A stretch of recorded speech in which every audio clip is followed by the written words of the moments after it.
we've managed to get all the funding in for a project around school exclusions, because what was happening in Hartlepool, particularly with senior schools, is that the right to an education was getting ripped away from young people, and sometimes for unlawful reasons, such as not having the right coloured pen or tie, and we always knew that that was wrong, but we didn't quite know what to do about it. But I spoke to Anya from Just Fair, who come in through Hartlepool at that time, and we talked about human rights, and everybody has a fundamental human right, absolute, to an education and an effective education, and to take that away from somebody for not behaving themselves, or even just not having the right equipment to get to school when it's not a child's choice, because a child has no money, it's a parent's decision what a child gets to take to school,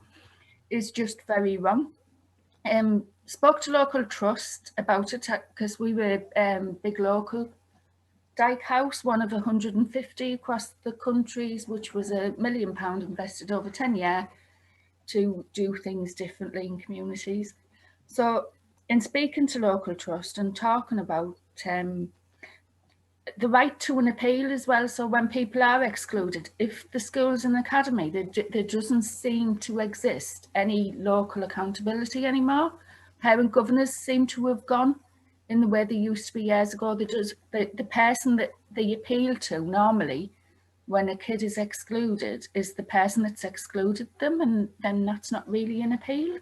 So, and again, you have an absolute fundamental human right to an appeal. We all do, yeah? But that seemed to be ripped away as well. So, and as Julie knows, local trust got in touch with a group of solicitors, but they were like social right activist solicitors, and they've done all sorts of work. And they come up and delivered some training, which was absolutely, it was mind blowing. Like what you heard about, you know, and people in this Zoom meeting know of children who have been sent home from school because they don't even have the right colour pen. And actually, that's unlawful. To send somebody home from school or take their education away from them for something non-disciplinary is unlawful. But in Hartlepool, we have the highest numbers ever. Like, it's really, really rocketed over the last couple of years. So we done some training. There was a mixed bag of us. It was a really good day, wasn't it, Julie? We learned absolutely all sorts, heard lots of different stories. And at the minute, the money's in place, but we probably won't be launching till April, because we've got a couple of decisions we need signing off. But postcode lottery, through the human rights element of it, of funding it, as well as Dyke House Big Local are putting some money in. And then the Barring Foundation, which is a group of social justice solicitors based in London. I'll be totally honest, I didn't even apply for a grant. They said, if you can prove that you can put legal skills in at a grassroots level, we'll give you 20 grand. And so they did, yeah, which is good. Somebody taking an interest in Hartlepool from London and seeing the injustice. And what it does as well is the project, if we'll roll it out with a parent power pack, so people have the skills and knowledge, like fact sheets, to know, actually, no, you can't send my kid home for that. That's wrong.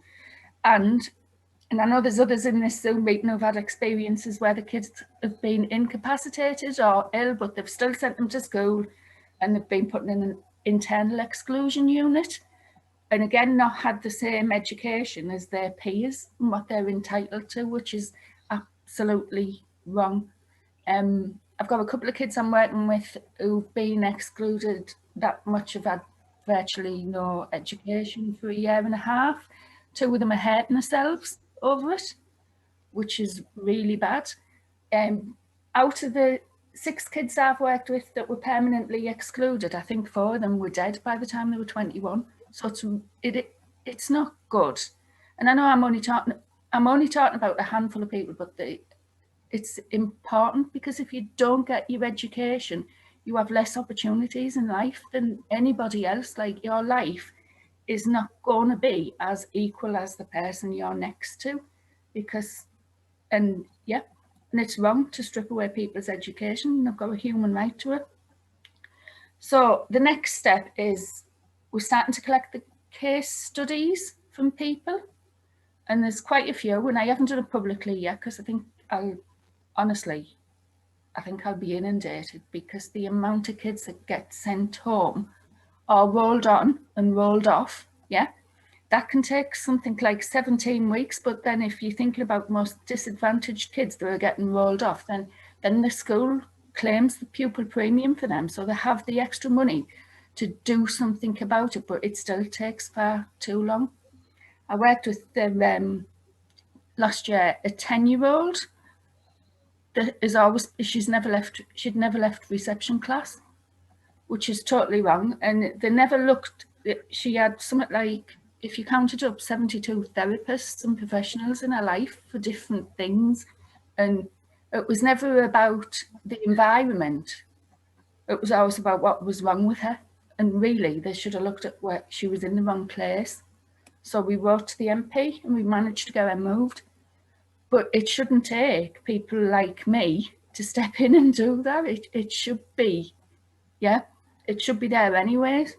So what the project will do, hopefully, I hope to do myself out of a job, because I hope it solves things and it's all wrapped up in 18 months and things change. I don't want to look to sustain this. I want exclusions.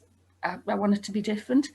But what it seeks to do is shift the power from the institutions into the hands of the people that are most excluded in this town. Because when you look about, and I don't know the exact figures, but when you look about, the excluded people, young people, are the adults that have troubled lives, yeah, and fail to like fit in, and we're always working with them and they always need help. But I think if we come at it from a very grassroots level, and I'm probably not going to be very popular, don't care really, but probably not going to be very popular around a few senior schools. But I think they'll come round. I think when you realise what you're doing it for is for better outcomes, for our young people to have better lives and better jobs and better outcomes in life, when you're doing it for the right reasons, and I think it'll change. I think they'll come round. Yeah. Thank you very much, Teresa, and thanks for your, you know, sort of your explanation of the work that you've been doing. It's really opened my eyes, and I went to the training as well, and now I'm envisioning some of that intensive work that happens with children who are kind of, they've got their one-to-one support workers and they're not in school for reasons, and how that kind of system works against them at the moment. So thanks for that, and we look forward to kind of keeping up to date and being able to kind of share that wherever possible. So just keep us linked in. And I'll just say that, Teresa. Teresa, I wish that we had something like that when we were at school, because people were just expelled and then drifted into, you know what I mean? There was no help out there. They were just expelled, and it was off you go into the big wide world at the age of 14. And it just showed that, like, it can serve someone, because when you're at school, they might not realise what they're doing for the future. But like, if there's someone to get hold of them, like yourself, yeah, it just feels like it's the easy option to just kick them out of school, but it's more than kicking people out of school. You're actually taking away the education that can transform somebody's life. Yeah. Oh, yeah. So if our kid, another kid there, 18 months, he was kept getting excluded and sent home. Mum had to keep going picking him up. So the very little disposable income she had, because she was on a 0-hour contract, she was spending on bus fares going to a school off the estate that she was recommended to send him to because he had extra learning needs. Now, he had no education we worked it out just before lockdown. I think it was something like 12 weeks, but then the response was the local authority wrote to them and said, we're going to take Mum to court because his attendance is that low. Now, I don't normally do anything for anybody that I try and get them to do for themselves, but I did like intervene at this point, and I emailed the local authority and said, take the school to court. They're the ones sending him home. They're the one taking his education. Don't threaten the parent. Take the school to court. And while you're at it, he's got a human right to an education that he's not had for 12 weeks. He'd had nothing. He was digitally excluded at the time, and it was before COVID, so he couldn't access nothing online. They didn't even check. It was appalling, really.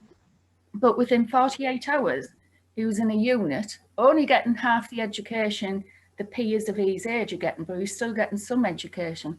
But looked into it now, and during COVID, he's a troubled kid. He's had a trauma in his life. He's got educational extra needs.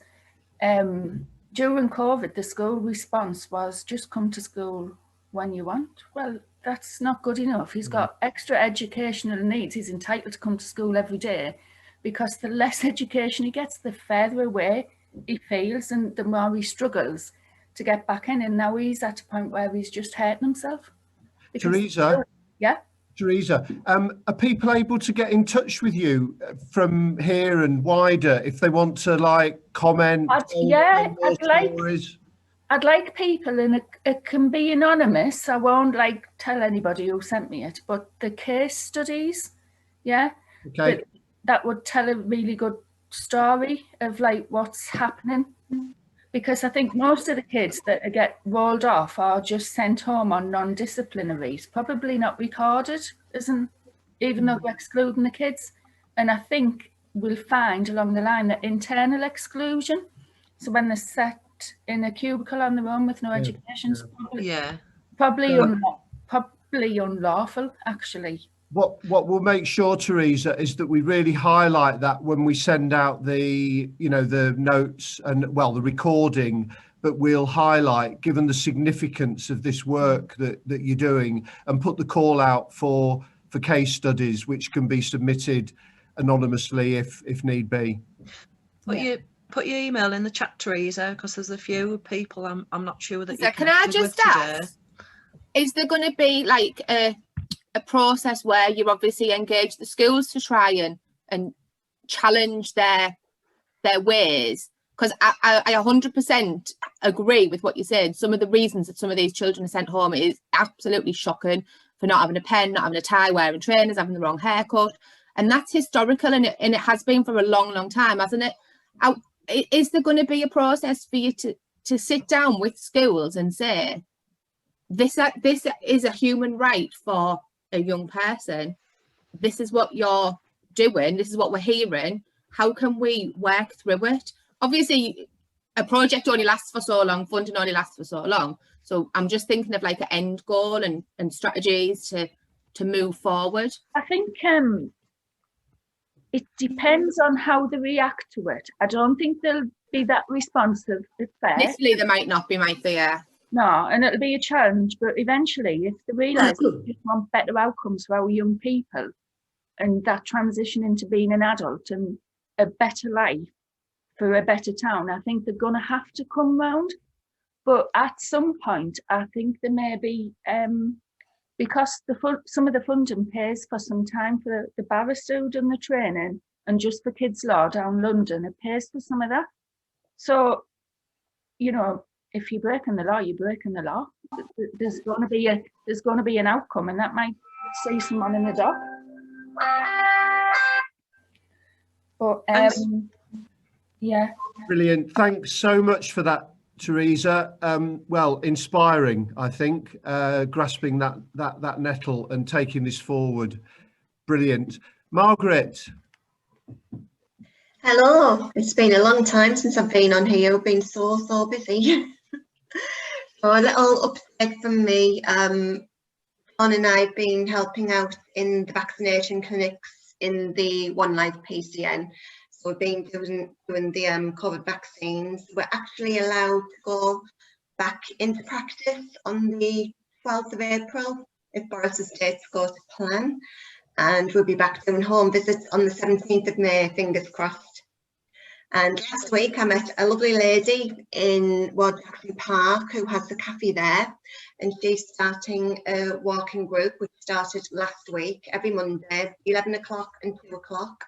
And afterwards, participants can go and get a discounted drink as well. It'll be outside at the minute, but once we can go open up and go inside, should be opening up the cafe for them as well.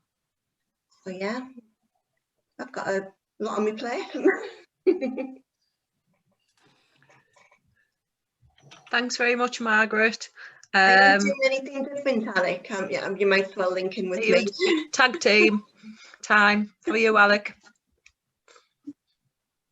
Thanks, Margaret. Yeah, so we've all been chipping away. I work with Ros at Hartlepool and Stockton Health, so we've all been doing what we can, you know, we've helped with the shield, and we've helped with the vaccinations, and we're helping with patients over the phone, and we're all just chomping at the bit to get out there back into the community, and we're asking people what, you know, what's important to them, what they want to do. So just all things like that, like all community based. And we've got International Social Prescribing Day on the 18th of March. I think that's this week, isn't it? So we've got a Facebook page that we're going to put loads of things on there. Ros, my colleague's going to start the walking group back up again. And in the future, I'm looking to do a men's mental health group as well. So just getting into the community and getting people doing what they want to be doing, and hopefully getting them through this COVID times and getting them out and about. So yeah, it's exciting to think that we can do that in the future. Thanks a lot. Is it Alec or Alex? Because I get confused. I think I've heard people call you both. Well, I'm Alexander, but I'm Alec, but you can call me Doyle if you want. You report as well, Alec, I've noticed on your social media. So see if you can make us a poem out of a sector connector. I will do that for you. There's your challenge. It's great to hear that you're going to be able to kind of get back out there really and sort of start to see some of your patients face to face, because I'm sure those conversations will have sort of multiple positive sort of lines that you can follow. So walking groups and talking groups, you know, quite often things come out, don't they, just in the course of having a bit of chit chat, where there's opportunities that maybe sitting down in a sort of consultation room might not open up. So it sounds really good. Lovely to hear what yous are doing. And we caught up with Rachel as well, Jan, last week, and she was full of energy and enthusiasm about families and children as well. So well done, you guys. Yeah, we've got like a WhatsApp group, and we're all, the enthusiasm to make sure people's lives are better is, we all have our down days as well, don't get me wrong, but the enthusiasm there to get people out there. And I was at the conference last week for 2 days, and it was like, the main theme was music, the great outdoors, walking, do you know what I mean? And Prince Charles about social prescribing as well. So you're going to see more and more of it in the media, I think. And like it's just as important as medicine, isolation and loneliness, to get someone doing what they want to do. It's like, what do you want to do? What's important to you? Let's get you doing it. And I spoke to someone who was really struggling, and she's going to come and do an art class with us when we can. And then I spoke to a patient yesterday, and he's going to do like an art and photography. So it's just getting them chats about what do you like to do, what are you doing, let's get you doing it, and things like that. So hopefully we can do going forward. Thank you, Sally.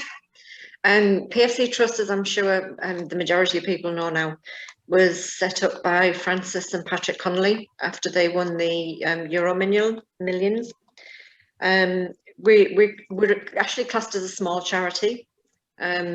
But one of our aims is to kind of provide funding where nobody else can, if that makes sense.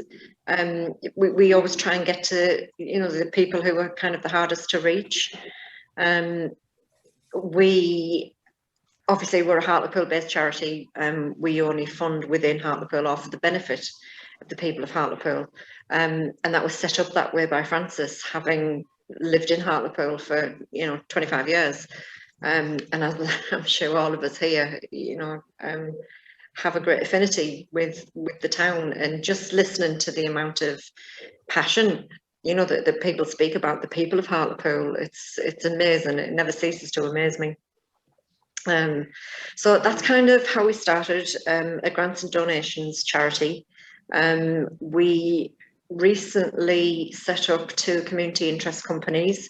We set up a sport community interest company because we were getting so many requests for sport-based grants, and obviously sport is, you know, you want to back that, you want to back being active, and it's great for mental health. Mental health is one of my particular interests, as is education. So we set up a kick specifically aimed at, you know, kind of networking with what's out there for sport as well. Our other kick is for everything else that doesn't come under just purely giving money away. We try not to just give money away. If we do kind of say no to a grant application, we always try and still work with an organisation, depending on why we've said no. It might be that we, you know, that we think they might struggle with sustainability or something like that. So we try and, you know, work with them to help them in any way that we can. And we always maintain links with anyone that we have provided money to. So yeah, we're kind of new kids on the block, and I'm very new. Obviously, this is my very first time here. And at the minute, we're just in the middle of our You Change Lives 25 project, which is to get the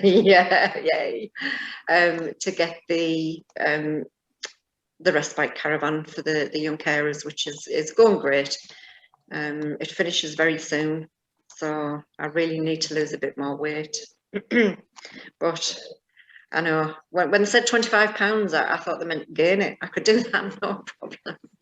But apparently it's losing it, so hey, who knew? So that's about it. If anyone has any questions for us. Rebecca Ferguson, Westview Project, for anyone that doesn't know me. We opened our youth clubs last night, following National Youth Agency guidance, in small bubbles for young people who were vulnerable. So we had quite a lot of young people who weren't accessing our online provision. Number of reasons: they didn't like it, mums felt that they'd spent too much time online at school, some were just couldn't focus at all to be sat on Zoom for even 20 minutes of it. So we had our first session last night. We've only got 1 group per day, despite the National Youth Agency saying we can have crossovers. We felt for our staff's safety to just have 1 group a night. So we've got 4 groups. So tonight's a junior session, and that bubble will stay the same with the same staff every week, up until the 12th of April, when we can go open access again. But we are probably not going to do that. We're probably going to wait, leave them in the bubbles and go open access on the next government stage, probably on the 17th of May, just to keep in line with what schools are doing, really, with their bubbles and keeping everyone socially distanced. We've had quite a few parents in the last 2 weeks contact us for help regarding gas and electric. So we've given quite a few fuel vouchers out in the last couple of weeks, or referred them for advice, and struggling with managing money. So we've referred quite a few into Westview Advice and Resource Centre, and just parents generally were struggling with the thought of their children going back to school. So we have had quite a few telephone conversations with families in the last couple of weeks, reassuring them that schools are a safe place for their children to be, and schools are doing their best. Just looking forward to things going back to normal from our point of view. And loads of messages off the parents of the children that we've invited in saying they can't wait to be back, they can't wait to be just doing something normal. And nothing. If anybody's applied to the council for the holiday activity food programme, I think we will find out this week. There wasn't a lot of applications on last week when we were on the meeting. So I'm hoping that people are either holding off until the summer round or got their applications in after our meeting last week. The closing date was Monday. So we'll find out. Now, just on that, I didn't realise how much money that was. £626,000. And it's not even 10 weeks, so it's not just Easter, Christmas and 6 weeks, because it's only a few weeks of each time they're off school. And Actually, no food element needs to be involved for Easter. They said, didn't they? Get the voucher, Because the winter vouchers. Yeah. Yeah. And if you just slice off the 26 grand to coordinate it, that's £1,000 per child in this town for that period. 6,435 free school meal vouchers of £20 are going out from the council. For Easter. Through, yeah, not through the holidays. No, that's just for the Easter period. Yeah. That's what I'm saying. If you invested some of that money into local businesses, so like clip and climb, pottery classes, dance schools and stuff, the activity side, they could do all sorts with it. Something to suggest. Are you part of the steering group then, Teresa, to raise? Yeah, I've raised it through the Food Council on Friday. Me and Penny and Julie had a good chat about it and said, you know, like local businesses have been absolutely caned during COVID. Some of them have even closed, but if you can get some vouchers into your dance schools or your pottery clubs or your local places, if the council could, you know, it's a one-off voucher, there's a deadline, it has to be spent in this period. And they can nail that with a coordinator that's going to go around and talk to people. I just think it puts it back into the hands of Hartlepool people. It's an investment rather than just a project that's going to do to people. Because they've done this process. So there's a process for Easter that went to committee. And I believe, Teresa, correct me if I'm wrong, the process for summer is going to be different. So they've had to roll something out very quickly. Yeah. Obviously, we're not allowed, restrictions are still in place. We are allowed groups outside of 15 from Easter. Sports groups are allowed to open from the 29th of March. So that they're very limited on what they're doing. But clubs were open to apply. Such a short turnaround, isn't it? It was. But in the voluntary sector, we can turn things around in a week, Julie. Yeah. Like, I know. Rebecca, 6 weeks holidays. If some of them vouchers went to kayaking at Westview Project, work with kids from anywhere in the town, then you know what? I think the process for the summer needs to be massively different to where they've done it now. And I think that's probably something me and Teresa will advocate between us. Morning. So today's a very special day for us because today is Young Carers Action Day. So we have got lots of stuff going on for our young carers and our young adult carers in terms of activities this evening, but we're also going to be sharing videos throughout the day. So 11 o'clock, we've got a Talking Tuesday with Hartlepool Borough Council, Danielle Swainston. And then we've got 3 videos going throughout the day from some of our young carers, talking about what their life's like, what their aspirations are, and how they think that being a young carer has actually been a benefit to them, and what they think that they've achieved and got from being a young carer that other young people their age haven't. So they're definitely worth a watch, and if you could like and share those there on our Twitter and our Facebook pages, and they'll be spread out throughout the day today. Other main thing to talk about is we've got a new project launching next week, which is called You've Got This, and it's a 5-week project based around helping people sort of get back to, I don't want to say normal, but cope with COVID and return to life from COVID. So it's going to be around anxiety, mental health, helping them sleep, and that's in partnership with Mind. So it's online weekly Zoom groups, and then they're going to be sent lots of different resources as well. So that's really good. We've got 18 places for adults and 18 places for children, and the adult ones have all gone already from launch. So that's brilliant. Still looking for people if anyone wants to come on and do a Talking Tuesday. We've discovered the live ones seem to work really well if people are brave enough to give it a go, because we do actually get that feedback from the public watching it at the time, and then we get a little bit of conversation going. So if anyone would like to be on a Talking Tuesday, if you haven't seen them before, it's a 20-minute chat about what your organisation does. We had the social prescribers on last week and that was brilliant. That worked really well. 20-minute conversation about what your organisation does, what they can offer the community, how to get involved. And yeah, just another thing on Young Carers Action Day. If you are, again, I know they say this all the time, but if you are talking to anyone who you think could be a young carer, anyone from the age of 5, they can be doing just an hour a week. Doesn't have to be the typical caring role. It can be getting the shopping in, looking after your siblings, making sure they get to school, anything like that. If you know anyone who you think might be a young carer, please point them our way so we can have a conversation with them and get them the support they need.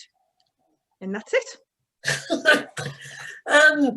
Yeah, this has been really good. I haven't been on one of these for ages, and I've already found some fantastic things that I'm going to follow up. My particular concern today, shoot your mouth off. Does everybody know who we are? Tell everyone what you are. Okay, we're a care provider to people, adults with learning disabilities, mainly through the use of arts activities, particularly filmmaking. We've got a fantastic YouTube channel which is internationally famous, and we also we do a lot of music and other stuff, and we've got a particular focus on well-being for people with learning disabilities. And we're last year, just before lockdown, we were doing really well with a project called What Is Going On Here. We got £90,000 from the Region Communities Fund from National Lottery, and which was to do this anti-hate crime bullying project in local primary schools in the northeast. So that's one of the things we're hoping to get back into, going into schools when everything opens up again. So if anyone would like to contact me about that for the future, when they are letting people in, I realise it will probably be a while with social distancing and everything. Our service has been largely suspended for the last, since Christmas. The last lockdown, but we're hoping to open up again on the 2nd of April. And what we're particularly concerned about is the fact that during lockdown, our members have put on so much weight and become so unfit, particularly those who've been living in supported housing and care homes and things, because I don't know if you know, but the policy around keeping them safe and everything has meant that their lives have been particularly restricted. I know one lad who's virtually not been out of his room for a whole year. Just a really small 1-bedroom flat. And they've put loads of weight on, so we want to try and set up a kind of get back to fitness program when we go back. So we're looking for a bit of funding for that, but also if anyone knows of any people who would like to come in and help us with that, nutritionists, people who do exercise, that sort of thing, to help set up a kind of quite intensive program, which we would probably call some sort of boot camp or something like that, but we wouldn't really be yelling at them, and well, not much anyway. Yes, you would, Karen. I've seen the videos. Yeah. We've got someone in mind for that, the nutrition and exercise.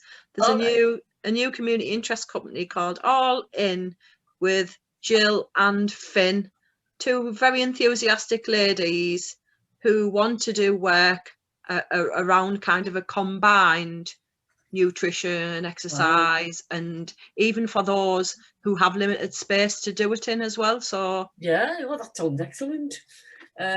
We can put you in touch Karen. Yeah. Oh, that's amazing. So yeah, that's basically what I'd come on here to see, you know, if there was anyone who could help us with that particular issue. Because we do, in the last couple of years, we've had a couple of our ladies who've died prematurely, and that's mainly through issues of being massively unfit. So, you know, it's a real kind of emergency, we feel.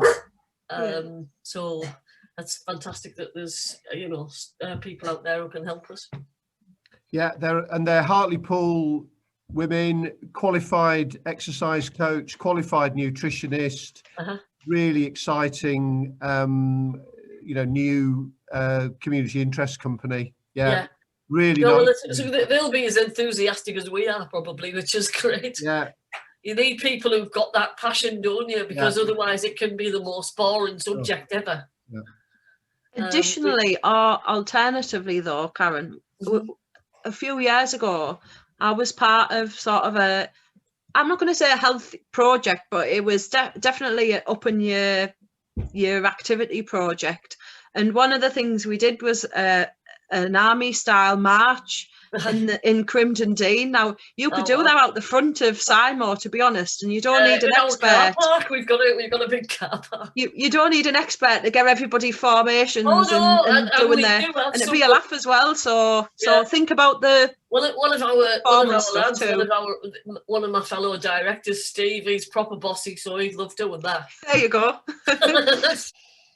Morning. Kilmarnock Road Centre opened youth provision on the 8th of March. Very small bubbles, maximum 7. So we're running one group of 7 for 4 nights for our young people. Our senior group currently is 6, and we're running them 3 evenings a week. So we're back up to something like having people into the centre and it being slightly more entertaining than sitting here by myself. We've a target for Easter, which is that we will run a play scheme. It will be in-house, but we'll increase the numbers in the bubbles to what was before lockdown, which will be our 15. So we're running 2 groups rather than the 4 groups, and it'll be bubbles of 15. All of the activities obviously will be in-house. We will be able to access the school field for some sporting events, but that's really what we're going to be focusing on. So we're going to start some projects for the young people during Easter. And then our target after Easter will be to maintain those bubbles of 15 until things change, and hopefully we get back to our new normal, whatever that is, in June. And then we can start to look at increasing numbers and get some sort of open access back. So that's our target programme for our young people. Our seniors have made a commitment not to come back until probably June, July time. And that's for personal reasons. They're still very frightened. They're still very wary of returning to any sort of groups. So we're just keeping our eye on that and making them as welcome as we can when they're ready to return. And that's us. Thank you very much, Anne, and thanks for coming along and updating. It's nice to hear sort of the ways. I mean, obviously you're all touching upon, well, there's a lot of people who work with children and young people, and to hear about the good work that's happening is really good. Thank you. Now it's over to Wen from the Chinese Association. I'm mute myself. Hi, hello. It's okay? Yep. Can you hear me now? Yeah. Oh, hello. Good morning, everyone. Very pleased to see you again. I'm glad to hear is a lot of positive thoughts. We just lucky we have cooperation with Men's Shed. So yesterday we have, can you see? We went to the garden, you know? Can you see? We went to the Men's Shed garden. We bought a lot of flower. We think flower therapy is still the best for the society. and for the human life. And so we put our passion. We like to make the men's sheds, backyard, make it like a garden center kind of. This is our dream. So make it full of a flower and make it like a good scene for people. So other things for exercise or Chinese wisdom, how to keep fit, somebody can contact me. Now they got the Chinese candy, can reduce weight in 3 months, go back to the very healthy shape and help your fatty liver. Or because it's a high technology one, they use 80 fruits, incense to make the candy. So no any side effects. You can eat as you like. So I think that one is very good for society. Now, if you can reduce weight quickly, this one they can do it and very healthy. If somebody interested with that, you can contact me as well. Thank you so much. Yeah, thank you. Finish now. Thank you very much, Wen. That was very succinct for you. Yeah. But I hope you understand what I say. Sometimes when I speak, some words wouldn't come out as I expected. You've done marvelous, Wen. It's lovely to hear about that connection that's flourishing with the men's shed as well. Yes. Next, we're going to move on to, I've noticed now that you're all ordering yourself in the same way each week. And I feel really badly for Michelle and Darren, who were also always on the end when they come. So we'll go with Michelle, because it's often her who's last but not least. And then, sorry, Darren, I'll park you somewhere near the front next time. Yeah, I'll forgive you, Julie. It's all right. Sorry. Hi, so I'm Michelle. I'm a Community and Diversity Officer with Cleveland Police in the engagement team, just for those that haven't already met me. I've just made some notes really quickly on my phone so I can be very fast. So, Teresa, I just wanted to check if you got any soil. I know you were looking for soil and I linked him with someone that might be able to help you. No, nobody got in touch with us, but we're still in need of some. Me, Julie and Jill are planting still, and I've got some red sunflower seeds for me, Julie and Jill. But we've got... Okay, I'll follow up on that today.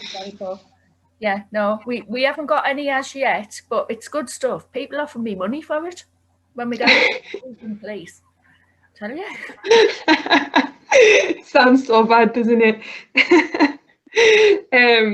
So lately I've been doing quite a lot of training just with work from home. There's only so many Zoom meetings you can have, isn't there? So actually going to be working with Hartlepool Football Club again soon to deliver hate crime training through the National Citizenship Service over summer. So I've been having quite a lot of discussions with them.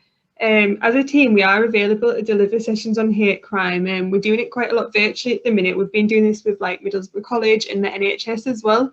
So if anybody would like kind of any knowledge or a presentation, just let us know, and I can send over links as well. I've also got some links from Anya as well that Teresa was talking about, because I know she's left her post now, but she did send across quite a lot of links to me before she left.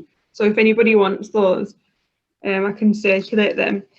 We're having quite a lot of meetings and connecting with people to still discuss the issue of race, which obviously was very prominent, I guess, more last summer, but obviously this is an issue that's not going away anytime soon. So we're still working behind the scenes to try and build up links.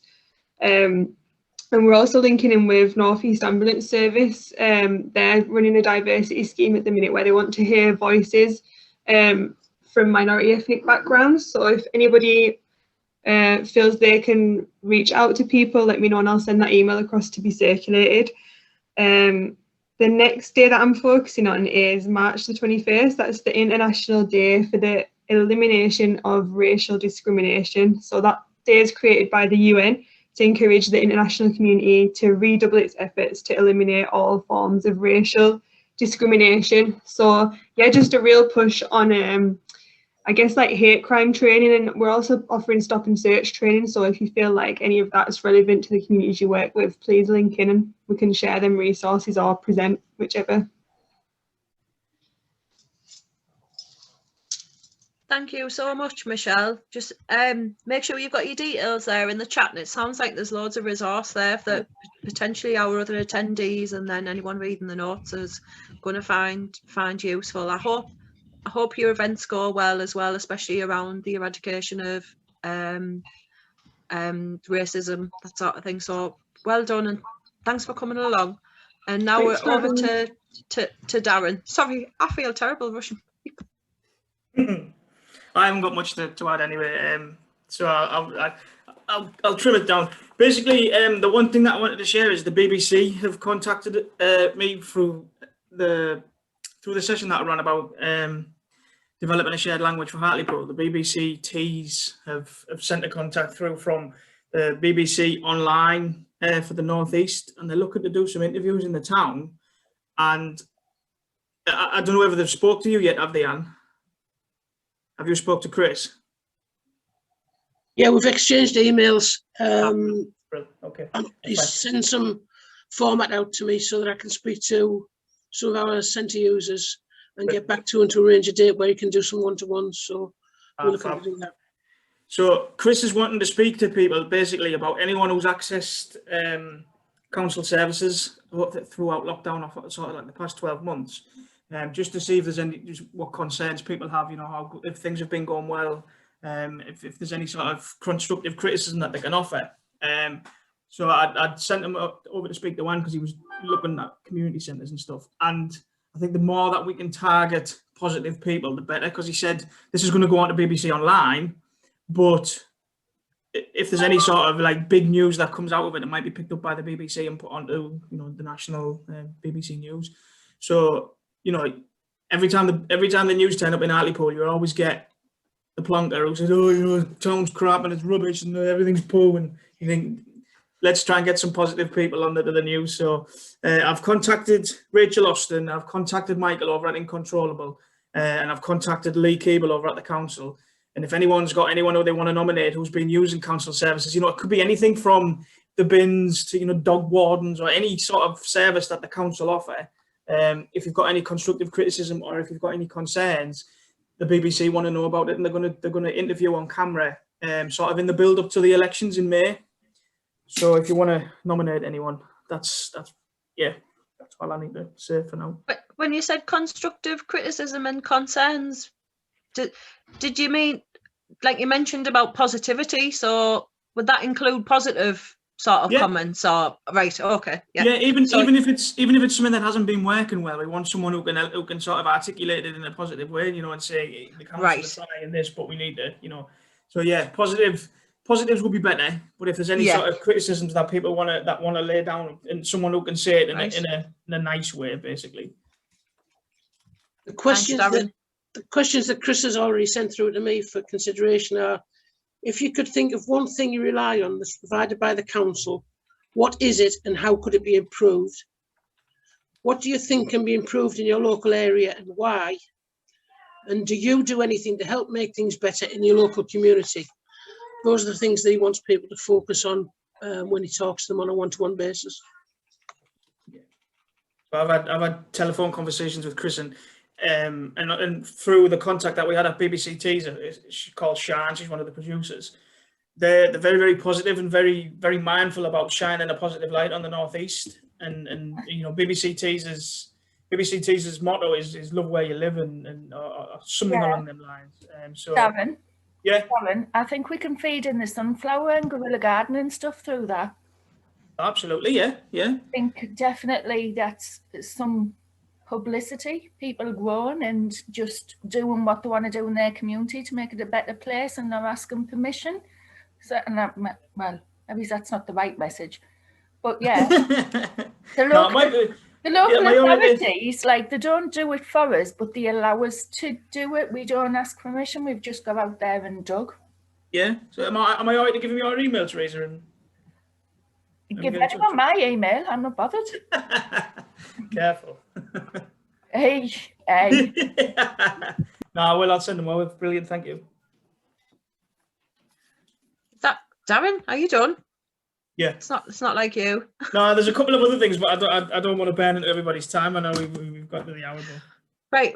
Well, in previous sector connectors, we've kind of went on to kind of quarter past the hour, and I've noticed that everyone kind of ideally wants to wrap it up in an hour. So that's why we've tried to squeeze it in. Yeah. In an hour this time, and hopefully it'll work better ongoing. I mean, but there's been such brilliant content and conversational, and please do feel free to pick up those conversations with that's the aim. So we connecting you to start off those conversations, but as I said, pick them up as a group, individually, ongoing. That's why we share the info, that sort of thing. And then it's across, you know, it's whether you work for a charity, an organisation, a public service, even private enterprise. It links in and about doing good and being there for the people of Hartlepool. So please do invite other people as well along. And Julian, do you want to say anything before we say ta-ra?